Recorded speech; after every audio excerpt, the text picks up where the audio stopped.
Wentz steps up. Here comes the rush. He is going deep, and it is caught. And in for a touchdown, Deshaun Jackson. Give the people what they want. Hey everyone, hope you had a great Thanksgiving. We weren't planning on having another podcast, but we kind of need to. This is Eagle Eye presented by Nissan with Reuben Frank. I'm Dave Zangaro. Some pretty big news on a Friday afternoon, Reuben. Yeah, and it was kind of strange how it presented itself. We were, we had talked to, I guess, Greg Ward, I think, earlier, and we were told there was no more calls this morning. And all of a sudden, we got a text saying Lane Johnson was going to talk, and it was kind of out of the blue. It's kind of unusual timing. And we got on a Zoom call with Lane, and I asked him how he was feeling and how his health was, and he said, "Well, I'm actually having surgery. I'm out for the year." Might be a first time a guy's ever told us on a Zoom call his season's over. Not a total shock. I mean, he's been in and out of the lineup. He's battled that ankle really for a couple of years now. He's had a shoulder, he's had a knee. It's just been a really tough year. He started 8 games. He's finished, I guess, 4 of them. And one of the other ones he left in the middle for a while. So it's been really hard for him. He had the surgery in August, Dave, and hopefully, he can get back to where he was. Yeah, and that's kind of the shame of it, is this is an injury that really dates back to that Jacksonville game a couple years ago, and then it got re-aggravated last year. And then he was planning on going into the season without any surgery until that scrimmage at the Link, late summer, like almost butting up to the start of the season. And that's when he had the tightrope surgery, and the tightrope basically it's supposed to solidify everything in the ankle and bring the two bones together. And he was really hoping that was it. It was sore early in the year, and he thought, I'm going to keep playing on it. It's going to be sore. It's going to swell here and there, but it's going to keep getting better. And I'm going to keep getting stronger. My ankle's going to keep getting stronger. And that just didn't happen. And now he needs surgery to repair the deltoid ligament, which is basically the inside of the ankle, which he said it kind of collapsed, which is a brutal term whenever you're talking about a body part to say it collapsed. It's a shame because, he in hindsight, maybe he came back too early. Maybe he didn't give it enough time to heal. But, it's a tough deal. It's a tough thing to know when you're ready to play. And it's a shame for him because, this was supposed to fix the problem. And now his season's over after 7 games. Yeah, his streak of 3 straight Pro Bowls will end. Even when he was playing, it was clear he wasn't the same guy. Effort was there. We saw him give up some sacks that, you just don't see Lane Johnson give up. So you knew there was something up. He's a warrior. Kelsey plays through some crazy injuries, and Lane tried to. It's probably harder for a tackle than a center, just because of the motion and the movement. But it's for the best. And I remember I asked Doug a few weeks ago, have you considered just shutting Lane down and letting him get healthy for however long that takes instead of having him in and out of the lineup? And he looked at me like I was crazy. Like, no. That was probably a month ago at this point. That's how long this has been kind of seemingly trending this way. Yeah. Yeah, and really, there's no guarantees. He's going to be 31, as we both mentioned in our stories, in May. And, he's at the point where you hope that he can come back to being the player he was, but it's not a guarantee. And this has been lingering for, 3 seasons, for over 2 years. I think it was the game in London, the Jacksonville game, like you said. You hope that they can figure out exactly what it is. He said if all goes well, he's expecting a 4 or 5 month rehab, which would comfortably get him, to September healthy. But heck, this is something that's been dogging him for a couple of years now. So a lot of unknowns. And, guy was the 4th pick in the draft, and they need him. They need a healthy Lane Johnson. So, so much depends on, that right side of the O-line with Brooks and Lane, and just running behind those 2 guys. Now they're both gone. And it's a huge loss. Just hope he can get back healthy, but it's not a lock by any means.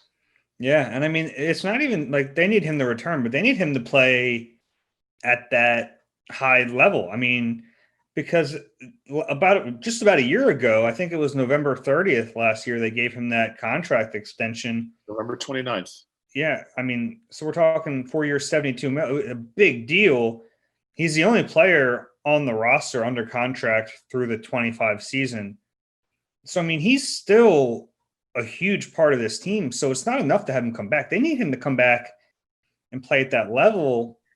And you mentioned the right side of the line. Now you have him coming back from what will be his second ankle surgery on the same ankle. I don't know how much that it's. I mean, I'm an idiot. I don't know anything about medical stuff, but it's a little area of the body. And you would think that repeated surgeries on it makes it harder to eventually come back from it. And then Brandon Brooks, another guy who's over 30, coming back from his second Achilles tear, other leg.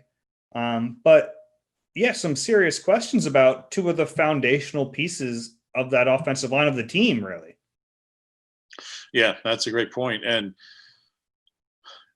Lane's contract doesn't even kick in until next year. I believe next year is the first year of the new money.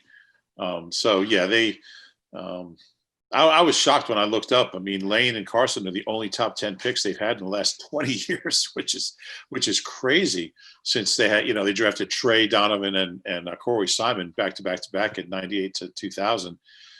You don't get too many of those picks, and you need those guys. And Lane has had, he's been a great player when he's been out there, but he had the 10-game suspension, he had the 4-game suspension. He's missed games. He missed 4 games last year with the ankle. I think he got hurt in the Giants game, the second Giants game. So he's had, he's an all-time great Eagle when he's been out there, but he's missed a lot of games in his career. You add up 10 and 4 for the 2 suspensions, 4 games last year. It'll end up being 9 games this year. And, he missed a couple games. I think he missed 1 in 18. So, you're talking about 30 games he's missed in 8 or 9 years. And that's 2 seasons. That is 2 full seasons. I mean, that's a lot. One of the highest paid linemen in the league and one of the best linemen in the league. It was interesting to hear him say, you sign that kind of contract, you feel like you owe it to your team to be out there. He's a very accountable guy that way, and nobody wants to play more than him. That's why he kept trying. That's why no matter how bad that ankle must have been, it must be really bad for Lane Johnson to pack it in. It must be really, really, really bothering him. So yeah, bothering him, and also I think probably a chance of more serious injury that would make it even worse. It's probably the right decision to shut him down, and we'll see how he comes back from it, because it seems like a lot. Next year is like 3 years of the same ankle injury, really. Yeah. I don't remember. Guys have injuries that linger. How's your knee? Well, it's never exact. It hasn't been exactly the same. But to knock people to end your season, 2 years later is ominous. And that's not good. He's the good thing is, opening day is still what we're looking at 9 months away. So he's going to have plenty of time to get the surgery. He said he didn't have a date yet. He doesn't know when it's going to be. I would think there's swelling in there that's got to calm down before he can have the surgery. You would think. So, but he's got some time. Even if he has it in a couple of weeks, he'll have a chance to have it and then rehab. And, you would hope have some training camp and be ready for the opener. Brandon Brooks should be ready. Technically he's not out for this year yet. Although I don't think there's really a whole lot of reason for him to play at this point. But it's going to be a huge question throughout this entire offseason. Every time we talk to Doug or Howie or anybody in the organization throughout the spring and the summer, it's going to be, how's Lane doing? Because that's going to be a huge question facing this team. Yeah, and it probably is a good thing in the grand scheme of things that they're shutting him down now. It gives him an extra, month and a half of recovery time before the next game he'll play in, which in this season, look, I know they're technically still live, but I think you'd rather have Lane Johnson ready to go next year and not risk further injury on it this year. It's a tough situation, and we'll see what happens. It's funny because that was the second big piece of news out of Friday. Before that, our colleague John Clark reported that there's a switch on the offensive line coming anyway. Jason Peters no longer the left tackle. He's going to right guard, and now Jordan Mailata at left tackle. I mean, this to me was a no-brainer, but based on what Doug Peterson said earlier in the week, I didn't think it was going to happen.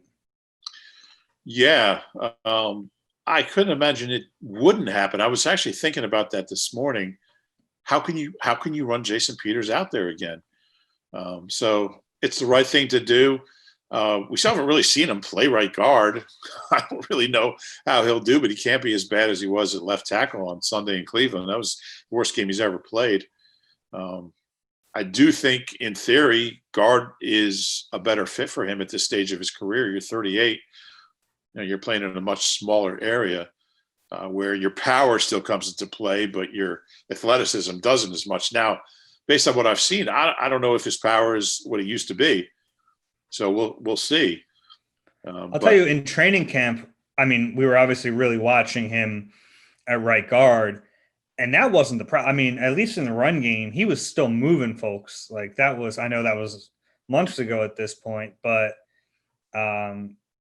he was much stronger in the running part of the right guard than he was in pass protection, which I kind of expected, but we'll see because he's also going to be out there probably next to Matt Pryor, a right tackle, which, at least if Lane was there, he had gotten all those reps with Lane in the summer, and I think they'd be able to figure this out a lot better. Now he's going to be playing next to a liability, quite frankly. So it's not great. I mean, you think about going into the season with you're hoping to have Brandon Brooks and Lane Johnson. Now you're left with a beaten down Jason Peters and Matt Pryor.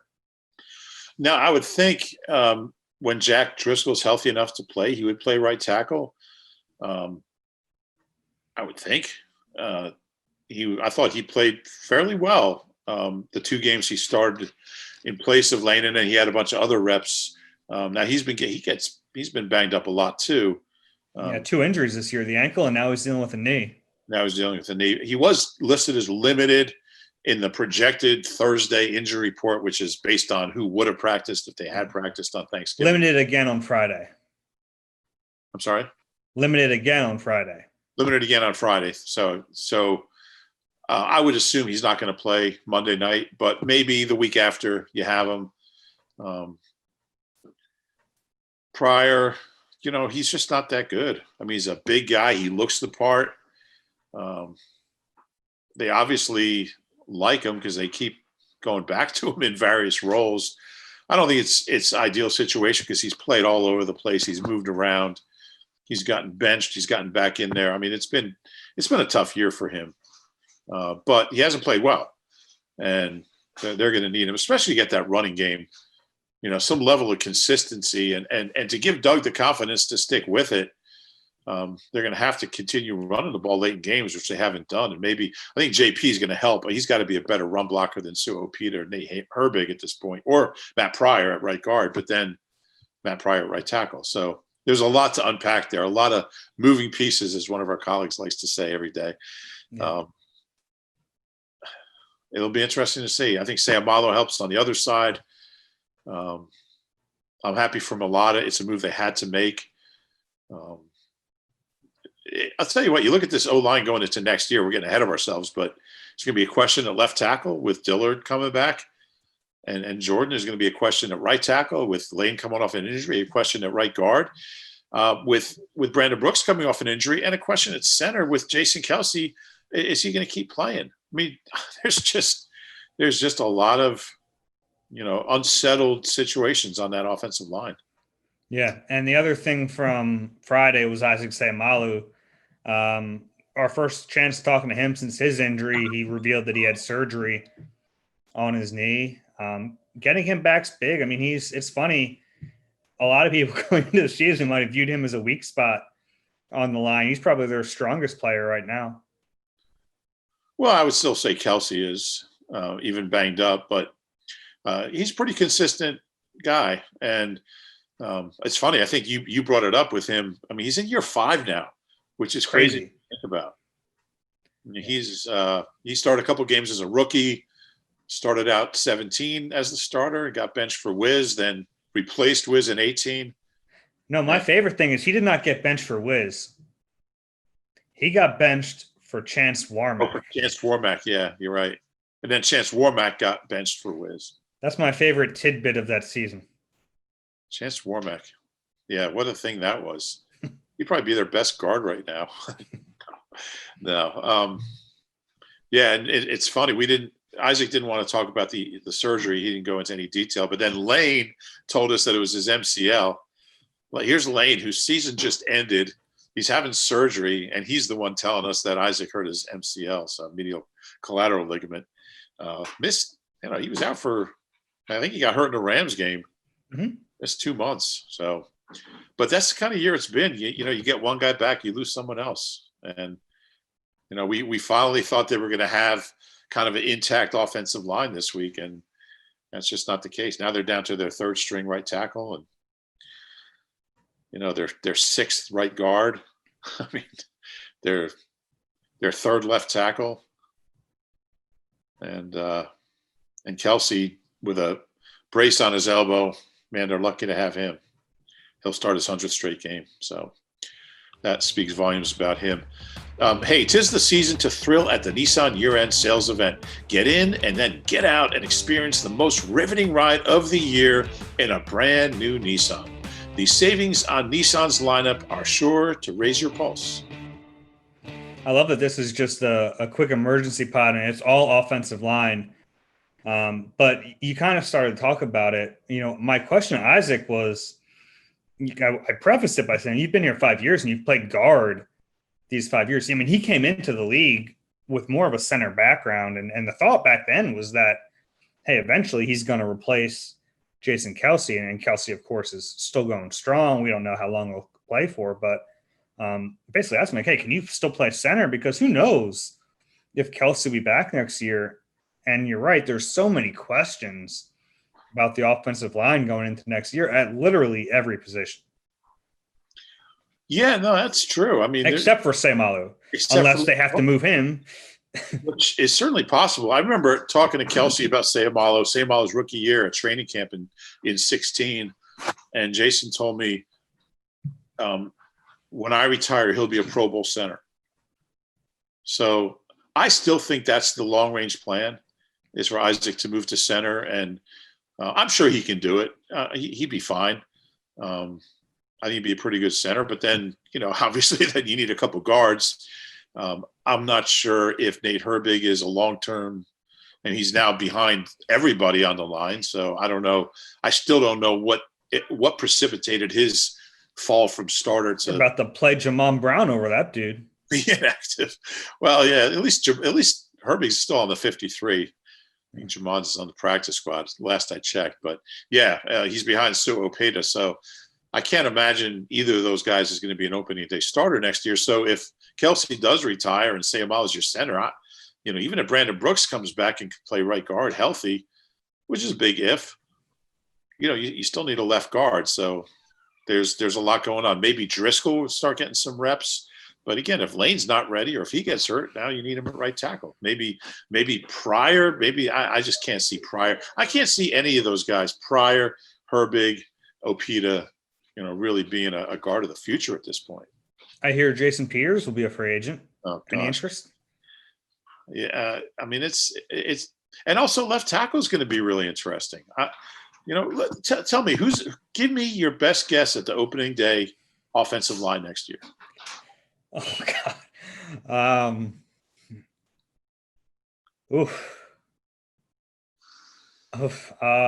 Let me start with the right side. I'll say Lane John. I know I always go left to right, but for this, I'm going to go right to left to give myself a little bit of time to think about it.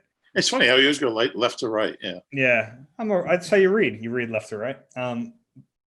I'll go with, I think Lane will be ready for week 1. And I think Brandon Brooks will too. I'm not counting him out. So you have Lane and Brooks on that side. I know you're kind of thinking Kelsey's going to retire, but the way this season's going, I kind of think he wants to go out on a little better note. So I'm going to say Kelsey, say Malo at left guard, then at left tackle. I think it's going to be Andre Dillard, but these last 6 games are really going to go a long way into that. I mean, if Jordan Mailata plays really well, then it's at the very worst, it will be an open competition for him next training camp. Yeah, I think it'll be either Dillard. I think they'll go in with either Dillard or Mailata. I can't see an open competition because Mailata's going to win that, I would think. Maybe not, but I don't know that. Maybe not. I think Dillard will be the left tackle. I'm gonna say Driscoll at left guard, Sayamalo at center, and Brandon and Lane. I just have a hunch about Kelsey. I obviously we don't spend any time with these guys this year, so I don't have any. I don't know what he's thinking, but every time you ask anyone about him, they talk about all the stuff he's dealing with right now. God, the dude hasn't been healthy in a long, long time. He's getting older. He's won a Super Bowl. He's got 3 All-Pros. I don't know. He's got a couple kids now, or a second one on the way. He's got a lot of other interests. He's a very cerebral guy. There's a lot of things I know he wants to do. He's been playing football all his life. I hope he doesn't. My hunch is he might. Yeah, and for a guy like him, he's been undersized obviously his whole football career, and I think he probably takes into account these cumulative injuries over the course of my career. How much are they going to affect me later in life? And I think that's a really fair question for any football player, but especially undersized offensive linemen. Yeah, I mean, I think that's you see some of these older NFL players, just their quality of life really diminishes later in their life because of all of this. And a guy like that, I mean, he's gotten the snot beaten out of him for a decade now. Yeah. He's been going up against D tackles who outweigh him by 30, 40, sometimes 50 pounds. Yeah. I remember something he told me, I think last year in the locker room, he said he loves being part of a team. He loves being part of a brotherhood. He loves the competition on game day. He says, there's nothing else about the job I like. He says just the routine and Monday through Saturday, but he loves being part of a group that works together more than anything. So I don't know. We'll see. It'll be interesting. And I think we'll find out pretty early in the off season, but yeah, it's definitely a position of flux, and certainly this will be the 10th different O-line this year in 11 games. It's hard to believe they started the same 2 games in a row. They did. Amazing. It was a while ago, but they definitely did. And it's been wild. They've had other lineups within games that aren't even reflected in that 10 different O-lines. And the same with before the season. I mean, right. They were anticipating a few different lineups before the season, and then these guys started getting hurt before the year. You had Brooks and Dillard go down before the season even began. Yeah. Then they were getting ready for Pryor at left tackle, and JP got his bag, and then he moved JP moved the left tackle, and then they paid him. I don't want to mess up that timeline. Go ahead. Yeah, so it's been kind of an ongoing thing here. It's been wild. I've never seen anything like it. And I think Jeff Stoutland deserves an incredible amount of credit for.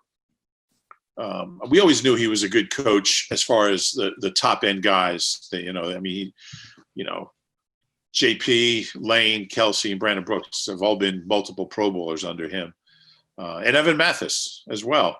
And none of those guys, other than JP, I believe had ever been to a Pro Bowl before they were coached by him, which is incredible. But to see him coach the next 5, 6, 7, 8 guys, for Brett Toth to go in there, who was a guy who didn't even pass block in college. He went to a college where they ran the ball 98% of the time. They had like 23 reps. So he's out there actually pass blocking a week after being out of work and being waived by the Cards or something. I mean, they were forced to use him. So to see Dillard play well, to see Herbig and Opita play functional reps and, Pryor to go in there and not completely embarrass himself. You just go right down the line.